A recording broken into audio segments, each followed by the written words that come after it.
Hello, everyone. Welcome back to this week's episode of Mocktail Minutes. This is Bailey.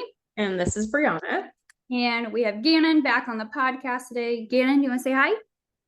Oh, he is waving. It's like fist bumping. Hello. Yes. I love it.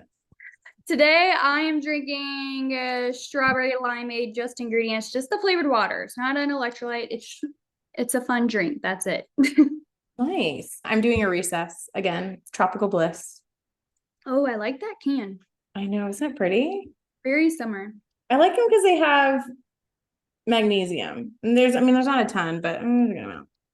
A little. Yeah. It's a fun drink at the end of the day, a little pick me up. And Gannon has his water. Nothing crazy. Way to hydrate, Gannon. He loves water. I had to ask the doctor because it's like an 8-ounce limit at this point.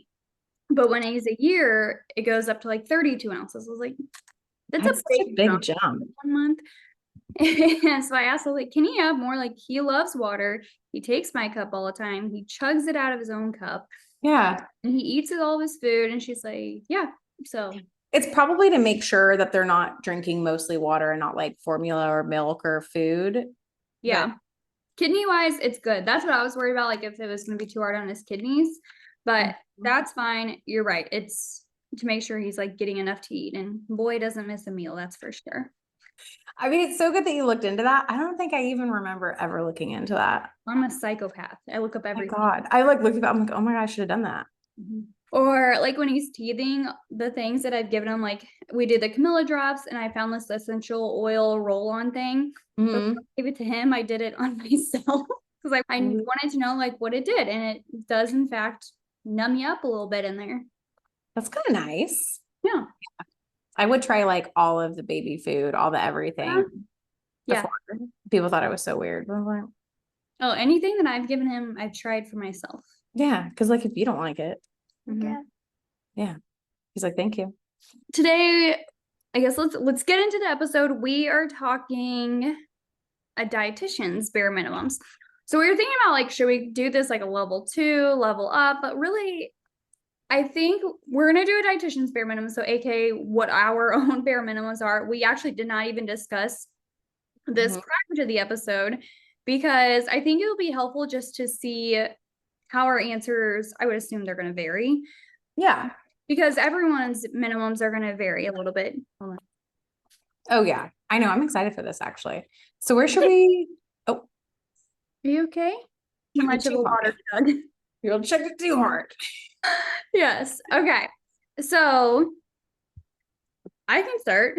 Let's do number 1. I have to get breakfast in, protein at breakfast. Yeah. Number 2, I balance my starchy carbs out.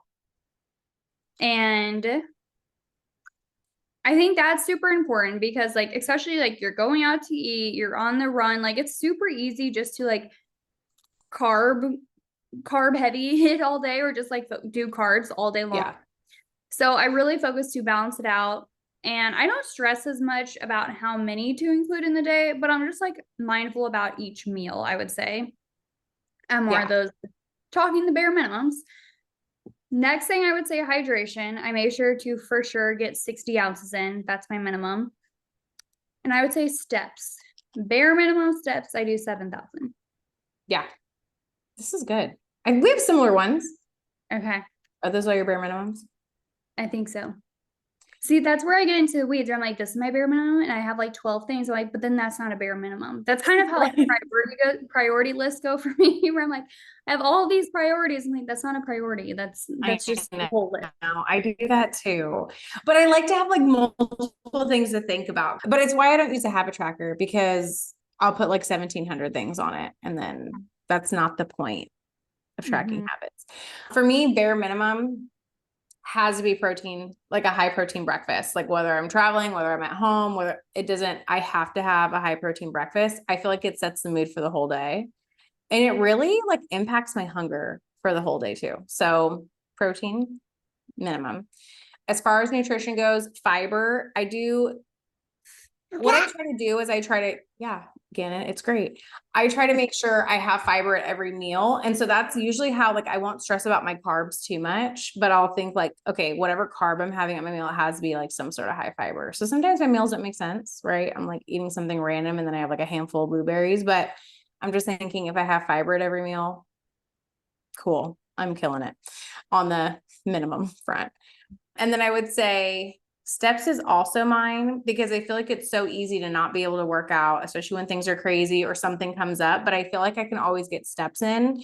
And at this point, I really like it outside and I try to do something outside. But at this point, I've set myself up to where like I have a treadmill, I have a walking pad, I can go outside. Like I literally I have no excuse. Like yesterday, I made a goal of like hitting a certain amount of steps every day in June. And of course, yesterday was like, Cade woke up at like 1:30 in the morning vomiting. And I was like, well, I guess my steps aren't happening today. And I was like, no, I'm going to at least do the minimum. And I got on a treadmill in my pajamas and bare feet. And I watched like 10 minutes of the Real Housewives. And I was like, nailed it.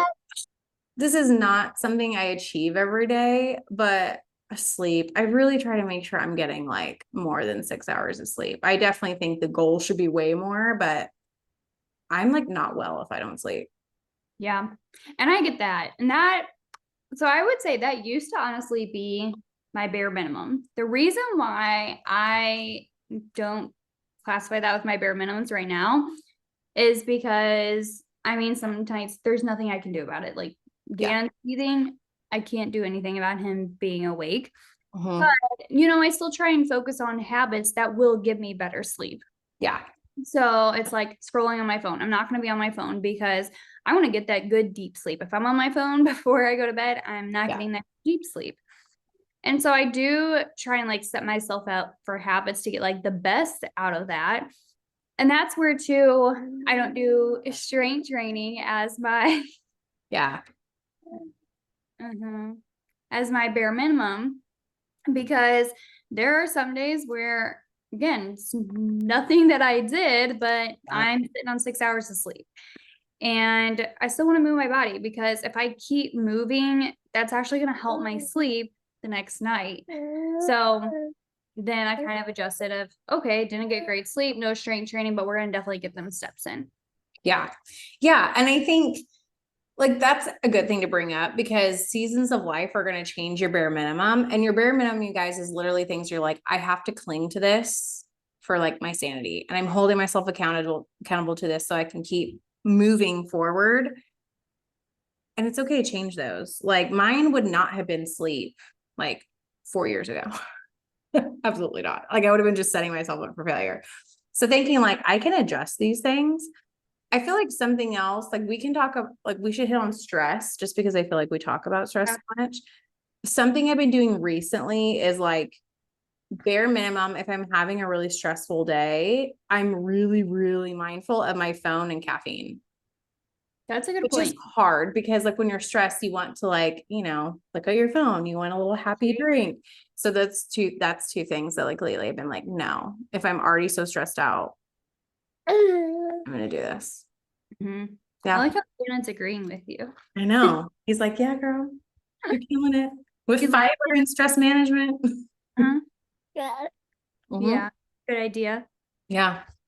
And I would say the phone is tricky because it's such a habit to just like pick up your phone and look at it. Like we should probably count the amount of times we pick up our phone during the day. Or like I carry it around with me when I'm at the house, like working. And I think where I have a hard time kind of drawing those boundaries is that I do work from my phone too. Yeah. And so it Yeah. just becomes a habit, like while I'm working to look at it. But then at like nighttime, I'm pretty good. I actually hardly ever have my phone at night lately. Yeah. I don't think people will understand how hard it is to like try to have a presence on social media and then have a boundary with your phone. Mm-hmm. It's so hard, which is why I like never post on social media, which is also not the answer when you're trying to have a business. Yeah, we gotta find that middle ground. Yeah, we really do. Like right now. Yeah. But it is hard. And or you'll just like catch yourself open, like unlocking your phone for like no reason. It's like, where was I just gonna go with this? Mm-hmm. Or you're just like flipping through all your apps. You're like, why am I doing? Okay, stop it. Stop it. Yeah. So whatever you can do to like kind of put yourself in focus and not thinking about these things as a punishment, which I'm not going to go too much into this today because we're going to go over this actually in our next episode, is talking about like these habits are punishment. They're not punishments. No. We'll talk about that next episode, but the idea with these bare minimums, and again, it's okay if yours aren't the same as ours. You have to kind of meet yourself where you're at. So if you're at the point of you're like, okay, I'm getting 2,000 steps per day, maybe 3,000 or 4,000 is your minimum right now. Yeah. If you're drinking a 40-ounce soda every day, okay, your minimum, let's focus on water. If your meals are all over the place, if you're skipping breakfast, okay, do breakfast. If you're skipping lunch, pack your lunch. Like you have to adjust these to what you need in your life to support your goals in the best way possible when you're like down in the dumps. Yeah. Because these are things that you're going to do when you're having an off day. That way it's never, I have to restart. It's like, all right, we just bump it up a little bit more. We got our basis down. Elevate. Yeah, you have to have bare minimums. And I'm glad we're gonna talk about the whole punishment thing because I think I have that conversation like every single day that I meet with people. It's like this is stuff that's supposed to make you feel good. You know what I mean? Like I'm not walking because I'm punishing myself. I'm walking so that I can feel good. Same with like breakfast, sleep. Like I don't know why we do that. So yeah, I'm gonna stop because then I'm gonna get into like a introduction to that episode, so I won't do it. But these are things, think what makes me feel good, what really just sets me up and makes me feel just a little bit better when things are crazy. Yes. We want you to take away from this episode of deciding, start with 3 bare minimums. I know we listed off a few. Start with 3, maybe. I don't know. I think I always like to pick things that fall behind easier because it just brings it to the forefront of your mind. And I know like when I'm just like flying by the seat of my pants, it's like hydration goes out the window. I look at my watch, I walked 4,000 steps. Ain't great. So that's why I include those as part of my bare minimum. So I think that helps to decide it. Anything else that you would say helps to decide the bare minimums? Yeah, I would say like sit down and figure out what is it that just makes me feel so chaotic. Maybe there. So like if it's the constant skipping breakfast, chaotic, or something that it's like, I know I do this. I feel so good when I do this. And okay, then that's something you should do when things are like wild. So either the most chaotic thing or the thing that you know is going to make you feel the best. Yeah. Because once you start doing it, you can build on it. That's the thing. You're trying to build momentum when you're just like, nah. Yeah.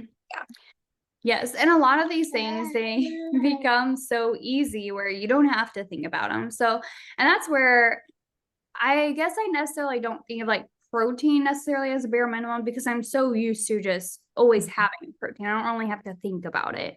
Yeah. Breakfast can be more challenging like when you're out because I mean, for my bachelorette party, for example, we are going to this donut place that I love, but it's not like donuts are going to be the breakfast. So I'm going to prioritize eating some protein and some fiber before going, enjoying my donut, and then we're getting lots of movement in because we're going to be in Nashville and dancing. Oh, fun. It's going to have so much fun. Like we have lots of movement planned. Oh, yeah. I feel like movement is super easy when you travel. Oh, yeah. That's just me. Yeah. Exciting. Yes. All right, everyone. We hope you found this episode helpful as your part 2 to your bare minimums. If you missed the first one, go back to that one. If you're kind of just getting started with everything, start with some of the suggestions there, and then you can kind of level up based on how we kind of adjust them for ourselves in this episode. Yeah, I like it. Have a great week, everyone, and we will be back next week with a brand new episode. Bye. Bye.